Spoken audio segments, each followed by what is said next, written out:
Hi guys, welcome to this session in Microsoft Visio. In this module, I want to show you how you can create a classroom layout and allocate students to tables or positions. So as you can see on the screen, I've already created one which I'll recreate in a second. So we've got rows of desks with a chair and a table, and then the person who's sitting there is allocated through data graphics and shape data. So just zoom in a little bit. I've just replicated this so it's the same people all the way across, but you can see there that you can see the names next to the person or next to the chair that they're sitting in. Now if I go to the view tab, first of all, put shape data on, shape data, all I've done is when you click on the chair, if I can click on the chair, you can see it says Anne Jones there, and that one will say Steve Green. So I've just used shape data, and then on the data tab I've gone to data graphics and created a new one, and basically if I edit this one you can see it's just using the name field, and then if I edit that I've got rid of the label and it is sitting in the default position. So that's what I'm going to recreate very quickly on a separate sheet. Just cancel this off and just zoom this back out. So that's classroom 1, and I've got a background on it by the way for history. It says history G1 in there. If I zoom back in a little bit you can see that. So on this sheet, classroom 2, what I want to do is create a floor space. So what I've got is a office equipment. Let's look at these stencils I've got in this. So I've got quick shapes, I'm not going to use any of those, although I could. Cubicles, office accessories, equipment, furniture, and walls, doors, and space, which is what I want first off. So space, and I want this to be a 10-meter space, 10 by 10. So I'm just going to put 10 in there, 10 meters, and then bring this back down so you can see the whole thing. I'll just get rid of that for a minute. Now you might have to change. If I go to design, page setup, I've changed this page layout to fit exactly the same as the sheet. So you might have to just play around with that. So what I need now is some tables. So if I go to office furniture, I've got a table there, and let's do the dimensions on this table. So I need to go back to the view and the size and position. So this table is going to be 120 centimeters by 60 centimeters wide, and if I just leave that like that, actually that's okay. Now you can notice the shape data's got already got this stuff pre-populated, so you can go into shape data. If I just right click on this, data, define shape data, you can change this. You can delete these off if you don't want these extra ones. So this is more to do with the table, or you can delete all of that and just create your own, but I'm just going to use the name field here for putting the students' names in. I'll just cancel that for now. You can see how that works. So now what I need is a chair. There's the chair. Bring that chair across, tucked under, so I need to go back to home, send that to the back, one click, and there we go, it's at the back. And then I'm just going to hold my shift key down and group these two together. So group, and then what I need to do is put the data graphic on the chair. So if I click on the chair and go to data, advanced data graphics, create new, now that's already been done. So if I use that one, but I'll create a new one just so you can see how it works, because that's off the first drawing. So create new item, you select the field that you want to use. So I said name, and then you select how it's going to sit. So I want it to be text. I don't want the label on it at all. I'm just going to say no, or not shown, no label. I'm okay with that being on the right, and then OK, and then OK.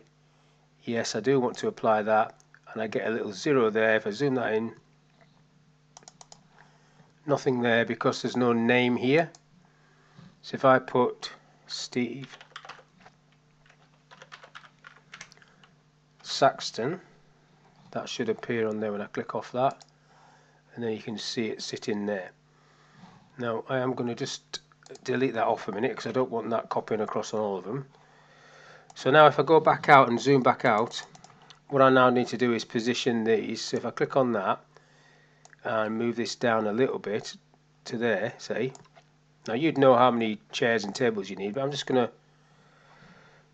hold my control key down, or I'll do control D for, I'd rather hold my control key. Now I did control D there, I'll just do undo. If you hold the control key down, you can just drag and position these, and you see that the lines, so if I just do 4, it's giving you a bit more of a guide than control D would do. And then if I just hold the shift key down and select these, I can then do banks, and you can get them lined up as well. So I'll bring them down a little bit.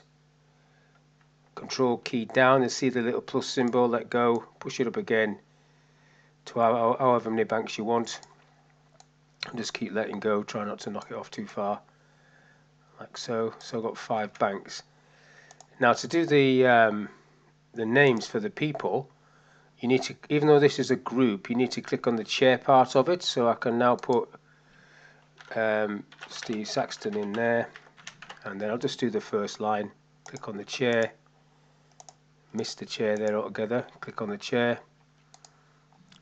Dave Jones, click on the chair, Paul Smith, and last one, let's call this Rashid Mohammed, 2 M's. And like I said, you can get rid of these other things or change the names of these other shape data fields if you don't like them. Now I want to bring in a reception desk, sit that in the front, ready for the teacher, and he gets a special chair, or she gets a special chair. Spin that round, oops, wrong one.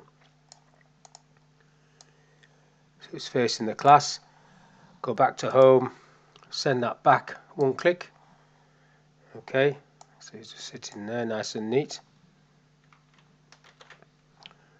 Now what I want is some equipment. So if I go office equipment, I want a projection screen either side, so I can just sit that there and rotate it round, and then just position it, push it across to the other side as well. Use my control key to copy that down. Just let's zoom that out a little bit to see where we are in the room layout area.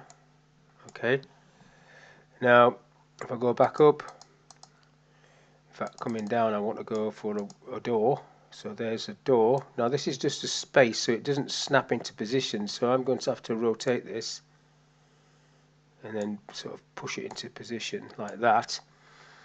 And then the door wants to open this way, so I'll just move that way. And I also want to fill it red so you can see it. There's the door coming in. This projector is probably just about, needs to move across a little bit, and I'll push that one across a little bit. And then what I want to do is put a big window in there, and rather same sort of thing. So if this was a wall, it would just snap into that wall, but because it's just a space, you have to sort of play around with it a little bit. And again, I want that to be filled. I'm going to make the line fatter so you can see the line for the window. And then if you want that window to be representing a size, you can just change that. So if I put 1500 millimeters, it makes it a bit longer, or you can drag it into position, or you can have multiple windows. And for the background for this classroom, you need to put this background. Now obviously if I change this background, history G1, because they say this is history G2, I need to insert a background on this one. Let's go to design, borders, let's go for the same layout. So this one is background 1, this is going to be history G2, let's say. So double click on that, history G2. Now at the moment, Classroom 1, Classroom 1's got it on, Classroom 1's got G1, Classroom 2's got G2, so it's already snapped in to the right page. Now this is obviously sitting over the top of it, so if I zoom this down a little bit, what I need to do on this is, remember this is a background history too, so it's not going to be affected by what I'm going to do now. Control A to select everything, and then just move the whole lot down a little bit, not too far, let's see, like so. So I'll just move that few centimeters down so it's away from that. Now if you don't want this fill, which I don't actually because that's messing up my background, I'm just going to go no fill at the top. I've still got my dimensions, and now if I zoom that back in a little bit, yeah, it looks okay. So you've got your windows, you've got your doors, you've got projector, teacher, no name for the teacher, let's call him Mr. Smith. My teacher was called Mr. Smith, one of them. Okay, so that's basically how you can do an office layout with data graphics showing your students who's sitting where, and if you have the shape data window open like this, you can just basically click on that and see who's sitting where.